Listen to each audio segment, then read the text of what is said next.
Mr. Horgan. How are you?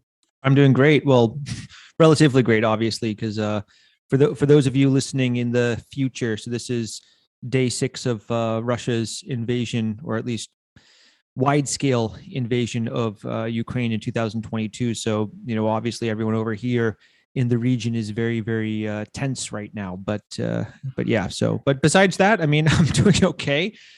Just despite the pandemic, despite everything else. I mean, my family's healthy, and how are you doing? Not too bad. I had the plan to spend a couple of weeks in Italy. I'm calling from Italy at the moment, and my dear friends Oh. in Latvia. When the mass happened, when the situation happened, I thought, "Did you know about that? Were you expecting something about the situation?" I said, "Clearly not. I'm planning to fly back to Riga, where I reside. I presume you are calling from Jelgava." Yeah, I'm down in Jelgava. I live down here in Jelgava, work in Jelgava. Yes. And as I had decided before, I'm planning to fly back to Riga, where I reside on Saturday, and I am extremely what's the word, my friend? My English is not my my native language. Oh, there's a lot of things that you could be feeling right now. Apprehensive, perhaps. Apprehensive is one of them. It's definitely the right word. Mhm. Not accustomed in my life to consider war behind the corner, Yeah. and we are in a situation when I'm extremely worried about my family in Latvia. So I'm looking forward to go back. Passions are running really high because, Yeah. of course, there is a perception in Italy of such situation that is preoccupied, of course, but is inevitably different than the atmosphere in Latvia, right? Yeah. Uh, Well, it's hard for me to say. I mean, I've actually never been to Italy before, but certainly Latvia is a lot closer to where the action is taking place right now, and is also right on the border of the country that is the aggressor in this situation, and has very fresh memories of the last time that Latvia went through something like this. I mean, my neighbor, on the first floor of my building, which my building, by the way, looks a lot like the buildings which are being attacked, because during the Soviet times in Latvia, there was basically only 7 or 8 types of apartment buildings that were built all throughout the country, yeah, en masse, and they're very similar to the ones in Ukraine right now. So, when I look on TV, for people listening in Italy,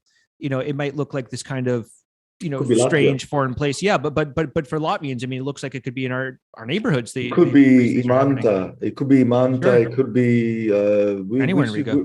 visually. You're totally right. We Yeah, could recognize Latvia into those in the architecture and yeah. everything, which has got a strong impact. Absolutely.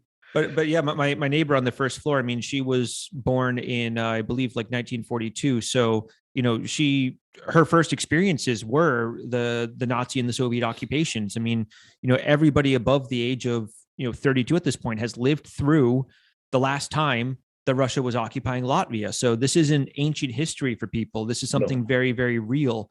And people have always grown up a little bit nervous about what could happen if Russia decides to do something like this again. And it looks like they've decided to, at least in Ukraine. And certainly, it leaves a very uncertain view of the future in terms of what's going to happen. Yes, and also you're totally right. There is a perception that is totally different in terms of history. We're talking about up to the OMON special forces shooting in the at the heyday of independence in Riga. We're talking about 30 years ago.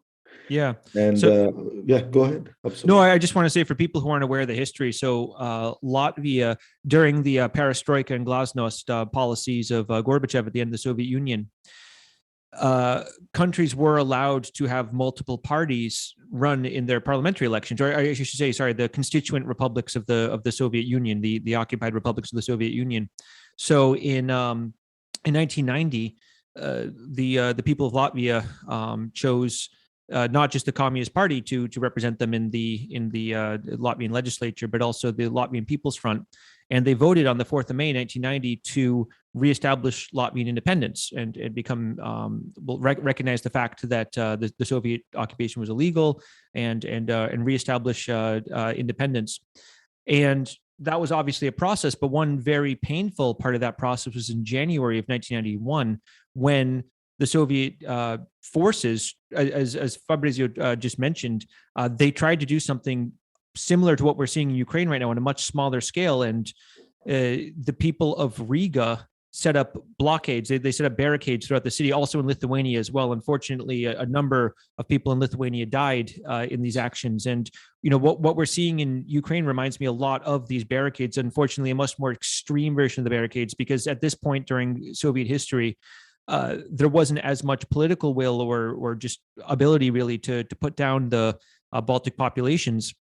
And it was only it was on a much smaller scale, and it was certainly didn't take as much to repel as the Ukrainians are going through right now. So certainly, as you mentioned, there's a lot of people are looking at this right now and imagining that this could have been potentially how things went in 1990. We're very lucky that it didn't. 1991, and we're very lucky that it didn't in Latvia. On our road to regaining independence. And also talking similarities between Ukraine and the country where we both live. Both live in.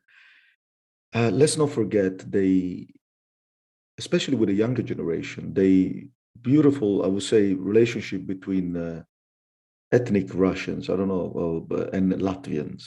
Mm-hmm. And it reminds me a lot about what I've been listening. We're trying to get more informed, always more and more about the situation in Ukraine prior to the conflict. And the idea that Joe being Russian and Fabrizio being Latvian and being able, despite the tragic history, to get along, and all of a sudden dealing with I think the word is, your president, Mr. Biden, called it unprovoked. I would say preposterousness of this conflict is totally out of. Yesterday, I'm calling from Sicily, and I was talking to a couple of people in the street, and we were discussing very, I would say lightly, because we're not professionals, we're not history graduates, but we were discussing wars in general, and we were talking about Second World War, the intervention of Americans in Europe and things like that. And we had something to talk about. We had reasons to bring up and to actually justify many things. Regardless the fact the war is always tragic, but we had something to talk about. I don't know what I'm talking about with this conflict. It's interesting you mentioned that, because the thing is, everyone in Europe has gone through this experience, or I should say all the countries of Europe, all the territory of Europe, within a fairly recent amount of time, because this was the status quo in Europe, countries invading other countries for whatever reason, coming up with the flimsiest of justifications to do so, but obviously having ulterior motives is obviously the case in this situation. This has been the status quo since the beginning of time. Yes. And the very unfortunate thing is that, people criticize the European Union, people criticize NATO, and there's plenty to criticize. Absolutely. It's not, the European Union isn't as effective as it possibly could be. It isn't as, NATO has taken some, steps that were certainly big mistakes, in previous conflicts. I mean, in the conflict Afghanistan and Iraq, which again, like NATO is a defensive alliance between countries. It's not like NATO works with one collective hive mind, and it's not as simple either as the United States just calls the shots. Okay. So, but not even to get into that. What the European Union has been trying to achieve over the last half century is really something that, could only have been dreamed of previously, in allowing Europe to live in a state of peace and in a state of more or less friendship, avoiding these kinds of wars that, we're seeing happening right now, these absolutely pointless, mindless wars. And it's much harder to build it, which is the goal of the European Union, than it is to knock it down. I mean, just imagine you're playing a game of Jenga or any kind of game when you're building, Lego, for example. Think of how long it takes to build a tower out of blocks, and how difficult it is to put all the pieces together, and how easy it is just to knock it over. Russia's goals are very, very easy to achieve, because they, and when I say Russia, obviously I'm talking about the Russian government. I'm not talking about average Russian people, but the current Russian government, their goals of sowing discord, sowing disunity, it's very easy to do. Anyone can do that. But what I don't want to sound jingoistic, but what the European Union side is trying to do is something that's much harder. And of course, it's going to be messy. Of course, it's not going to be as effective as possible. Of course, it's going to take time. There's going to be lots of mistakes. But this really is. It's a struggle that affects everybody who wants to continue not living the way that our grandparents, in Italy. I mean, Italy also went through, horrible wars as well. Yes. Not just the Second World War, long before that as well. You can go back to Roman times. I mean, wars between the Carthaginian, I can't. Yeah, don't ask me to pronounce that. Don't ask me to pronounce that word. Carthaginians, yeah. I mean, it's just the same old crap, and I think a lot of the world, including most people in Russia, I think, are happy to be done with that and live in a world where you and I can talk through Skype right now, and where you can live in Latvia. I could go live in Italy if I want. That's great. That's been so hard to achieve, and just tearing it down again. Yeah, that's not that hard. And unfortunately, that seems to be what the Russian regime wants to do for extremely cynical reasons, instead of trying to also build something nice as well. You allow me, when you say that, you allow me to segue to a perception, something that I've been thinking about these days, which is the fact that in the information era that we live in, the Skype and everything that was unthinkable maybe 30 years ago, there is, again, the same word, preposterousness. There is an idea of this man that is actually belongs to the pre-information era. Why am I talking about that? Because I'm talking about that because clearly, as we're seeing positively, there are a lot of people that are protesting in Russia. And I was positively surprised. I didn't expect that, Joe. I have a very fragmented knowledge of what's going on in Russia. So my prejudice was that I wasn't expecting something like that. I was so surprised about that. Mm-hmm. It seems that despite this war is happening, and we don't know what's going to happen, and we are all sitting on the edge of we are definitely very tense at the moment. It seems though that there is something that Putin cannot stop, which is the fact that the world has changed, that Russia has changed. Now, we don't know, my friend, if we're going to, I feel already uncertain about the fact if we're going to live to see that situation. I hope so. As we know what it means. But the world has changed. It seems that this man is talking to an old generation mm-hmm.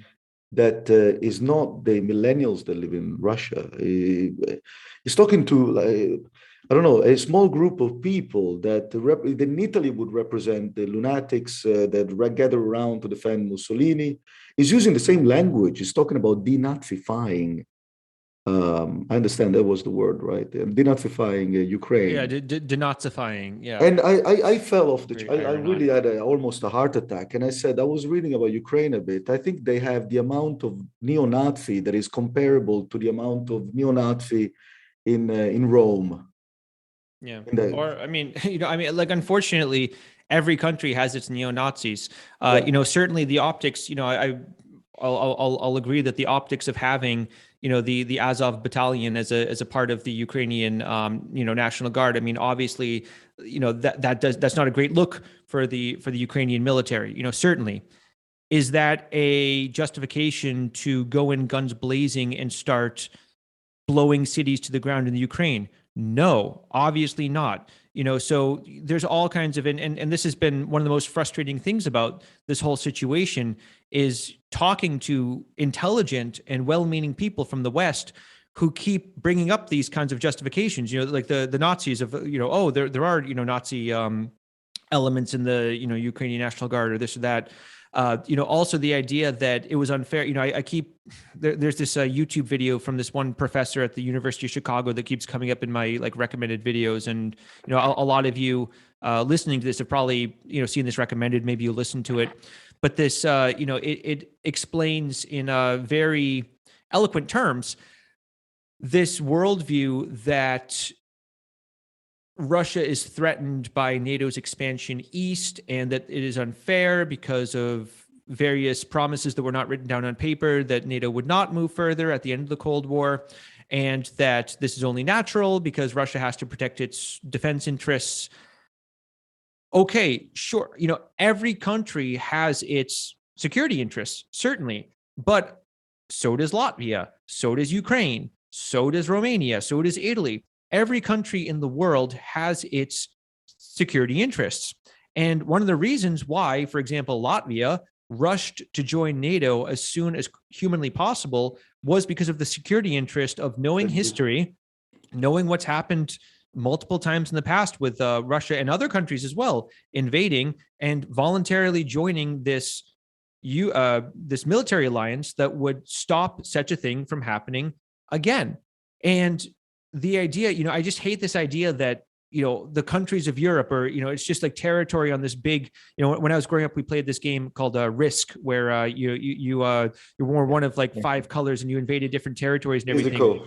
Yeah, like it's just like 5 or 6 players. Like the only countries in the world that matter are like the United States, Russia, China. Because they have the most nuclear weapons, the biggest militaries, and therefore, all the countries in the world need to be divided into spheres of influence. Okay, yeah, we can continue playing that game as we've been playing since the beginning of time, but some people want something different at this point, and so.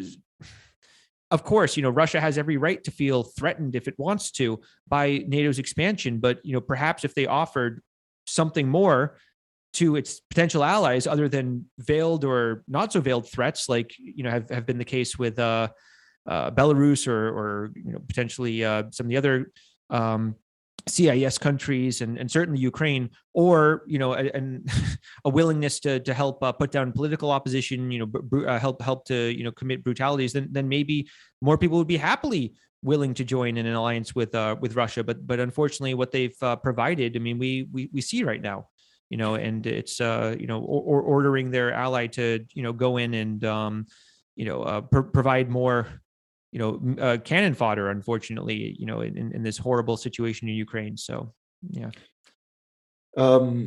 You kind of made me think about the fact that before we got to this point, even after the previous facts that happened in Ukraine in recent years, I was kind of I had an idea about Putin that had to do with some sort of I thought it was more like there was a I don't know how to call it, like something left of common sense that I thought, like some sort of, is a calculating something, but it's calculating. Yeah. Now I totally changed my mind. Now I think that is totally unreliable in his decisions, to a point where we're talking about a mental case or whatever. But then after that was yesterday. Today I was thinking about that, and I thought maybe for him, as it happens in history with some people that are despotic in their habits or whatever, he needs that. He needs an enemy continuously. He needs an enemy. Otherwise, he cannot justify his preposterous position in his country. He needs that. Without an enemy, Putin wouldn't exist.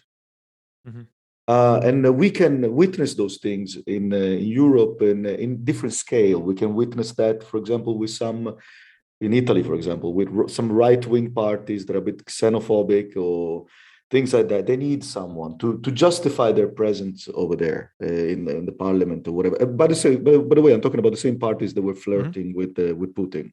Yeah, and now they're crawling back to where they come from or whatever. So it seems that I thought it was a calculator. I thought it was a mental case. And now I actually realized that maybe this change that we've been talking about, the information era, what's going on in St. Petersburg, the protest and everything, is threatening. The internet is threatening his preposterous, I'm always using this word, Joe. Yeah. Preposterous position. And the only way for him, I'm not justifying him, I'm trying to understand this mental case. Yeah. The only way for him to keep his status quo is to keep attacking and having an enemy. But he did it to a point where there is no narrative, there is no justification. It's totally, again, we could talk about wars, but I don't know what to talk about here. Like, I don't know what I'm talking about, and I'm fed up because I'm thinking, I'm done. Uh, it's becoming Okay. some sort of tirade. But I'm thinking about all those people in Italy, anywhere that they've been praising this amazing character that is some sort of legacy of I don't know. He's a cool guy that is Yeah. actually trying to understand and keep the balance in the world or whatever. You know how many people I could name here in Italy? Well, we could talk about even in the United States or Or in Latvia. Latvia. Well, we could talk about Viennotype, absolutely. And I don't know about these people, what they're doing now. I don't know. I don't. These people being interviewed in Latvia as we speak. I Oh, don't I mean, know. I've seen them on Facebook, and this isn't just like an issue of ethnic Latvians and sorry, or ethnic Russians in Latvia are still in support of him. Ethnic Latvians are against him. No, it's not that simple at all. There's been people who are from a Russian speaking background who have made very strong posts. I mean, even one of my friends who's he's a native Russian speaker, and he's generally been sympathetic to Putin. I mean, some of the stuff that he said about him is could potentially get him taken down from Facebook. Some of the harsh words that he said against Vladimir Putin. Whereas on the other hand, there have been people writing in Latvian who are native Latvian speakers who are praising what he's doing. And I think going back to what are his motives. I've read like a gajillion psychoanalysis of Putin, and nobody knows. Nobody knows what's going to go on in his brain. I mean, I think historians are going to look back, just like historians look back on all these different leaders and try to psychoanalyze them and try to diagnose them, and we will never know. But speaking of the people, though, a minute ago that you mentioned who support him, I think that there's this certain type of person who feels like they're misunderstood, who feels like they're much smarter than people think that they are. And I think that leaders such as Vladimir Putin, also Donald Trump, these other leaders who paint themselves as victims, Yes. they paint themselves as very strong victims, that I'm a victim, but I'm also very strong, because that's exactly what Putin does.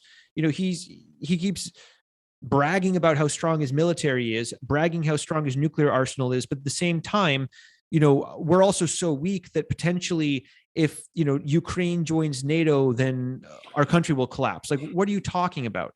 But there's a certain type of people who feel that and they generally tend to be pretty aggressive in the way that they talk, but they feel that everyone else is bullying them, everybody else doesn't understand them.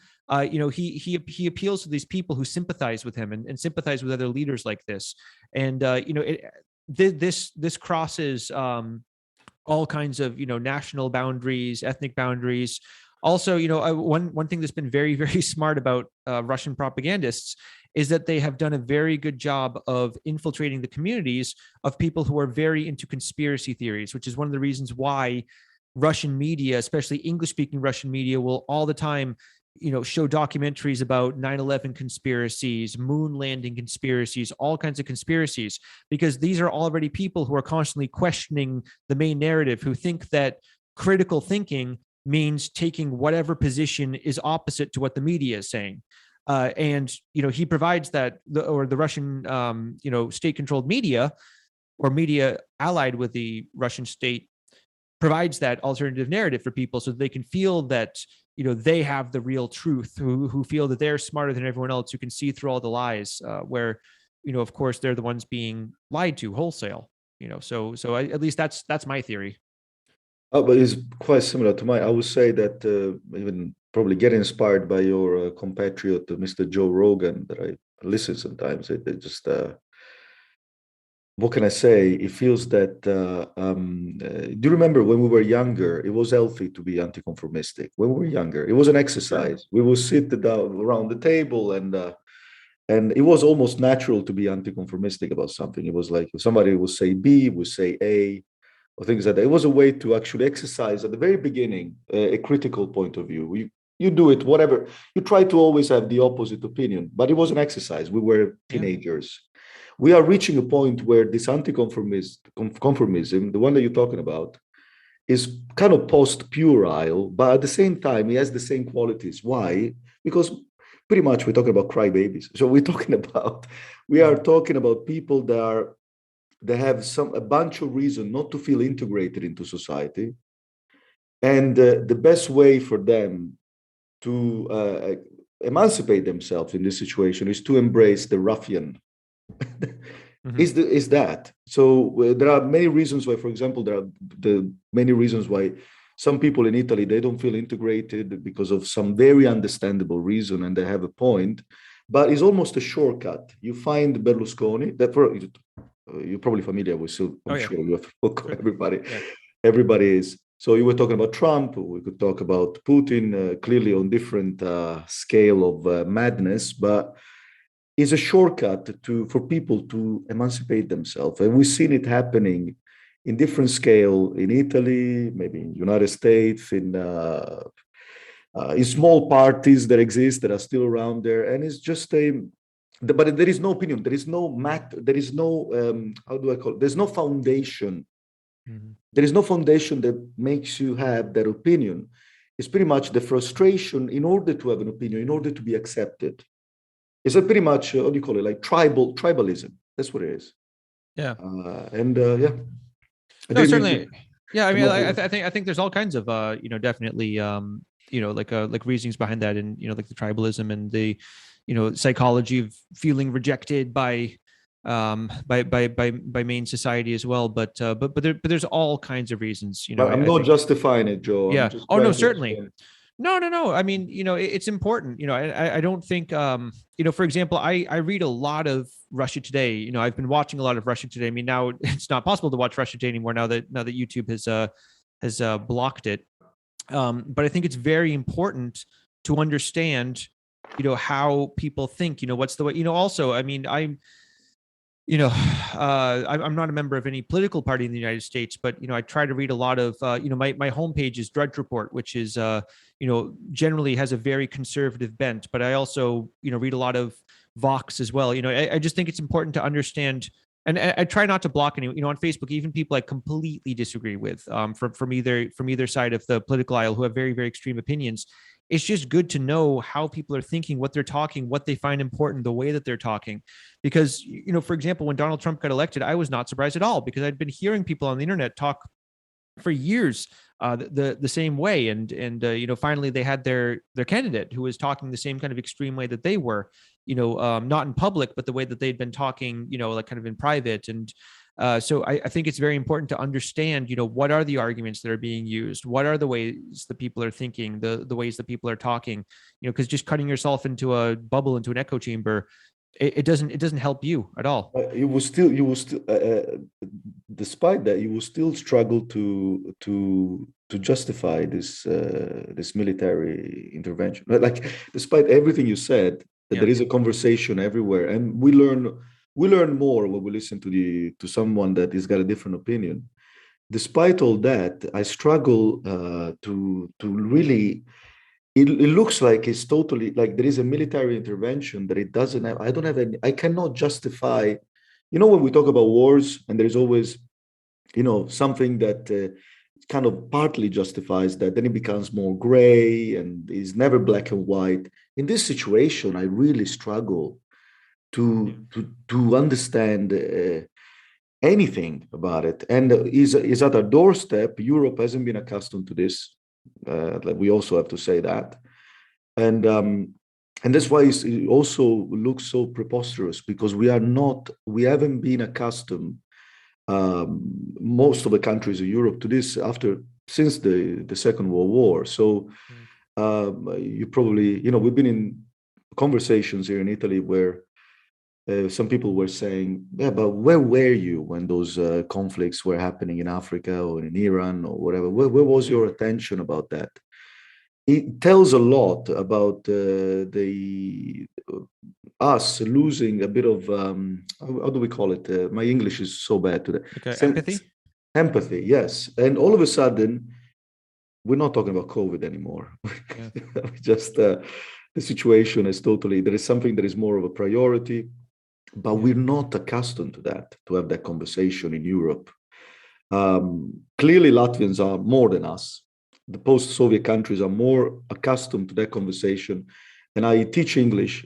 I don't know if you can believe that from the quality of English that I have today, but I've been carrying on classes remotely, and I notice an atmosphere in class which is almost devastating. Yeah. Latvians are very worried about this. Oh, certainly. Yeah. And, it's a tricky thing when, we start saying like, oh, well, why do you care about this, not other things?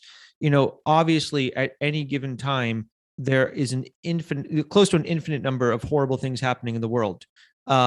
Either ones that we're aware of or not aware of, or partially aware of, either because we don't want to be aware of them, or because we choose not to be, or just because we don't know, because it's just not possible to know about everything.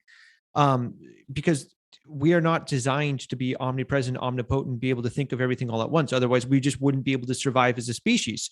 We only have a limited capacity to be able to care about things and be able to think about things at once. Otherwise, we just wouldn't function. So, of course, one thing that has been a bit disheartening to me is, on one hand, it's wonderful to see how willing Latvia was able to take in, was able to offer to take in 10,000 Ukrainian refugees immediately and just, bring them into the country immediately. However, when the Latvian government was told by the European Union that they had to take in, I can't remember the exact number off the top of my head, but it was around like 200 refugees from Syria and from the Middle East. It was impossible. There was no way that they would be able to take in so many people. And the arguments that were used at the time, were along the lines of like, well, they speak a different language than this, they have a different culture, but a lot of it, it was uglier than that, of course. So, on one hand, there is that element, and these reports about Black people not being allowed onto some of the buses, escaping from Ukraine, or Indian students, facing racism. It's impossible to confirm, obviously, but do I believe it? Sure, why not? I've seen. I've seen the way that people react to people from different parts of the world. Here in Latvia, and it's not always pretty. But at the same time, I can understand why so many people are paying more attention to this situation, because this is much closer to home. When you look at something like Iran, Syria, even what's happened in Myanmar, different parts of the world, it just seems so foreign. It almost seems like another planet. Whereas, at least for people here in Europe, Kiev looks like it could be, parts of Kiev look like it could be Berlin, it could be Paris, it could be definitely Riga or Jelgava. And, of course, there's a much bigger immediate existential threat to people than, horrible things that are happening in Libya or Syria. It's not possible to, devote your entire life and thought to all of the problems happening in the world, because, again, like I said, you just won't function. But this is definitely a much more kind of immediate threat to people. And I don't, fault people automatically, and, you've seen this being used very cynically, obviously, by, very bad actors who are, trying to, like you say, justify, or at least not even justify, because there's no justifying this. I don't know why, we don't even have to talk about justification. Explaining, maybe. But it's just this like whataboutism, like, aha. So I didn't make a Facebook post about, the I don't know, the crisis in Myanmar, Burma. So therefore I have no right to talk about this. It's like, give me a break. It's the same in America. Like, I don't know, like one example I can give, there's like, anytime somebody makes a point about anything in America, it could be about racism, poverty, whatever. Whataboutism, no, it's always, and the one that's used in America is like, why are we talking about this when there are still homeless veterans on the street? Yes. It's like, why don't we take one thing that, so it's like, therefore, like, we can't talk about anything else. There's nothing else. We can't solve both of these problems. So and by the way, what are you doing to solve homeless veterans? What are your politicians doing to solve this problem? So and in the same time, we don't know anything. No, we don't do anything. It's a justification not to do anything. Exactly. We didn't do anything for this, so therefore we can't do anything at all. We are accustomed to that word, whataboutism, in Italy as well, I have to say, with that. But I got a question for you. We've been following this. It's day 6 probably now. Day 6. Yeah. We are probably, latest news, what is it, a 40 miles long convoy proceeding towards, I guess, towards Kiev. Yeah. And were you surprised, like, in your, I don't know, in terms of your perception of reality, your expectations about what was about to happen, were you surprised about the measure that, allow me the term, economic blockade? I don't know how to call it. Were you surprised? Did you expect this volume? of limitations in terms of financial limitations, or were you surprised positively? You expected less? Yeah. So, I whether I don't know whether to consider myself generally an optimist or a pessimist. I think Realistic. well, yeah, I mean, it depends on the eye of the beholder, obviously, but I was somewhat pessimistic about the degree to which the countries of the West would be able to unite in terms of these sanctions. And, I think that one thing that has been very helpful is the fact that, I mean, if Kiev had been occupied in the first day, I don't think we would have seen this kind of support because, again, there's a lot that goes into these factors besides just goodwill, the countries and the governments of countries have to be practical, pragmatic as well. So, the fact that Ukraine has shown that they are willing to fight, that they are willing to, go as far as they can to stop this illegal invasion, I think that's helped a lot. And I think that, one of the goals, obviously, of the Russian government over the last decade or so has been, as I mentioned earlier, to try to divide the West, to try to divide the European Union and all the other countries that are aligned with it. And I think these actions have had close to the opposite effect of doing that. And I thought that I think that part of, you mentioned the calculus, however that worked. I mean, I don't know, they might want to, get a better calculator, or at least a better statistics department. I think that part of this was about dividing the West on whether or not there would be sanctions on this or that. And really, this has shown that despite all of the political difference that almost everybody has had about COVID measures, about gender equality, about all of the issues that we keep hearing about nonstop, there is still, for most people, I think, and part of it is the way that this was done. It's just done in a way that is just almost impossible to justify unless you're trying very hard to do so. Because again, like, you can quote unquote try to justify almost anything. Like, you can go back to the Nazi invasions and go, well, it wasn't fair how Europe treated Germany after World War I. Yeah, certainly it wasn't fair how Germany was treated. You can make an argument. Yeah. So does that mean that we have to wipe out the Jewish population of no, of course not. That doesn't, it's not like two wrongs don't make a right, as they say. But yeah, in this situation, oh God, I've totally lost. I can't even remember what we were talking about. I'm sorry. What was the original question? Good question. No, it's just one of these things. Oh yeah, about the 40-mile column. So you're talking about the economic sanctions. Yeah, I mean, I am surprised to some degree, but on the other hand, I think it is a reminder that at the end of the day, people are, like you said, tribal, and I think for a lot of people, especially in America, the political parties are so divided. At the end of the day, we are against this kind of thing. Most people in America are against this kind of thing. Most people in Italy are against this kind of thing. This is not what these people stand for. Speaking of that 40-mile column of, the menacing equipment that's driving towards, Kiev, Otto and I, my co-host on the Latvia Weekly podcast, we've been talking about this almost every single day. But in terms of why this has been such a logistical nightmare, there's all kinds of reasons that have gone to effect that have been a contributor to this. But if you have 40 miles, that sounds very scary. 40 miles of tanks, yeah, but that's 40 miles of equipment that you have to keep fueled, that you have to keep stock. There's not. I mean, just think, when you drive 40 miles in your car, you have to fill up the gas tank. Where are you going to fill up the gas tank? If you have not just 40 miles that you have to drive, but you have 40 miles worth of equipment that you have to drive. I mean, and the entire assumption of this campaign was that this would be a very quick, few day thing, and that they would basically be able to scare the people of Ukraine into giving up. That hasn't happened. So, okay, even if there is infinite amount of fuel and these tanks are going to come in, what good are they? I mean, is the plan just to blow up all the cities in Ukraine until there's nothing left? Sure, you can do that, but then what? Again, it gets back to what's the point of all of this? So great, yeah, we won, we massacred all the cities of Ukraine, and we can rule over the rubble. I mean, is that really the point?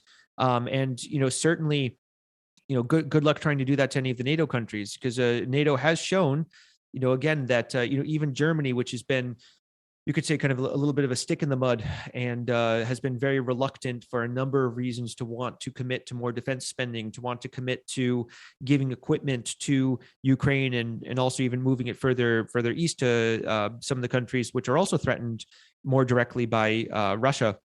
It's shown that there's a much bigger willingness when there is this existential threat that is looming. So yeah, I mean, but again, getting back to what's the motive of all this? What's the point? Who knows? I mean, everybody thinks that they're a Putin expert and can understand. And I've heard a million different theories. Oh, you may, but yes, and we'll never know. There was a podcast I was following a while ago, Lex Friedman, you're probably familiar with, podcaster, and there were so many talks about how brilliant this personality is or whatever. Now clearly, understandably, this tragedy brings these people also to reason, and they change their mind about that. But I was thinking, I wanted to bring something up to you, like some podcasters like BBC or they're throwing around ideas of soft pedaling, in a sense that clearly the Russian army has a arsenal and some capabilities that we're not actually seeing. Like when you said earlier, you said this thing could have been done, the convoy of the 40 miles convoy with the fuel problems, this thing with their technology could have been done tragically more efficiently and faster. This hasn't been done. There is an idea of Putin soft pedaling, so to kind of probably not is crazy, but it's not that crazy to launch a massive attack. There is some sort of I don't know, something more spectacular. Let's put it like that. Is there a strategy, in your opinion, in that sense? So, in the sense that 40 miles convoy, slow. Policemen have been like normal people. The first people that have been sent to Latvia, my goodness, to Ukraine. So some Russian soldiers, they're not professionals, apparently, the first ones. They've been taken from civilians, or this is a rumor and podcast that's been going around or whatever. So all this slow, soft pedaling or whatever attack, is it maybe still in his madness, a desperate attempt to, I don't know is it willing to stop? Yeah, I mean, like one of the theories I've been hearing a lot, and there's definitely being amplified by people who are sympathetic to the Russian invasion, is this idea that, okay, this first wave, it's just, like you said, the unprofessionals, the people being conscripted, and that they're holding in reserve this, real second wave, which is going to be the knockout punch. Okay, maybe we'll find out in about a week. Find out soon. It could also be the other way around. It could be the other way around. I mean, there's reports. I mean, going back, 5 years ago, about how Russia has like inflatable, tanks, inflatable planes to try to make it look like they have more equipment than they actually do. It's just as possible that the best equipment was the stuff that actually has been sent to the front, and some of the stuff in the back, might not even be able to physically move. I mean, we have no idea. This is the kind of thing, because again, it's just such an unpredictable situation that, very few have been able to expect that anything would go exactly the way it has. We're not going to know for some time, but is it possible? Sure. Is it, but I don't know, from everything I've seen, I really think that they thought that they would be able to just get people to be scared, be able to, take out again, I think that if President Zelensky had, immediately just fled to Lviv or Poland or something like that, we would not be seeing this. I think the Russian military would have probably been able to accomplish a lot more than they had.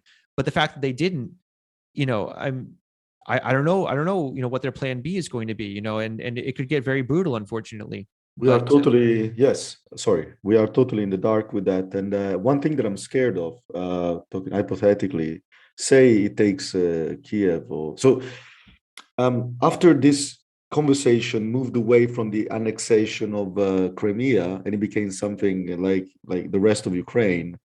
The thing that really scares me, Joe, is the fact that I think Putin has the moxie not to. So say he takes Kiev, I don't imagine this character giving it back. That's my problem. You see what I'm saying? So he's running this campaign where is concentrating in the rest of Ukraine. Mhm. And if it happens to actually take most of it, despite we are assisting at an amazing bravado from the Ukrainian soldiers, I almost like a shrink. If I Mhm. was the shrink of Putin, you would ask Fabrizio, do you think he's going to retract to his I I I mean, don't well, need it depends on like what do you mean by take Ukraine? Because for example, the yeah United States military, you can say like took Kabul, yeah or like in a lot of these situations, like you can take it, but when it comes to holding it, are the Ukrainian people going to like I've read one, yeah I mean, like this might be locked in amber already, but like I've been reading one rumor that's been flying around the media that Viktor Yanukovych, the previous president of Ukraine, who was ousted in the Maidan revolution, is being Mhm. readied in Minsk to come in and take over as the president of Ukraine. Are the people of Ukraine going to cooperate with him? I have a very hard time Oh, yeah believing that. yeah So, like, what does it even mean to take take Kiev? I yeah mean, yeah like Mariupol, which has been, which was a city which everyone expected was going to be taken down in the first 48 hours max. It's been surrounded already for the last few days. They haven't been able to go. What does taking it even mean? yeah Are they going to go in and kill every single person who's resisting? Okay, you can do that. If denazification means depopulation, if you want to commit genocide, then yeah, that's something that's been done by a lot yeah of people of the world. Again, how long are the Russian people going to put up yes with this? I don't know. I hope not much longer, because you mentioned some of these protesters, these protest actions that have been happening. It's just a question of, and nobody can know. It's a question of, are people going to put up with these living standards, which are going to rapidly decrease because of all the sanctions for much longer? And who are they going to blame it on? I mean, if the propaganda is successful and they're able to claim that the West is doing all this because they hate Russia, because they hate you, because they want to kill Russia, maybe people will continue supporting him. I don't know, but it's very, very difficult to say. And I don't want to be a fortune teller, because who knows? People listening to this in 4 days from now, you'll have a better idea than we do now. yeah yeah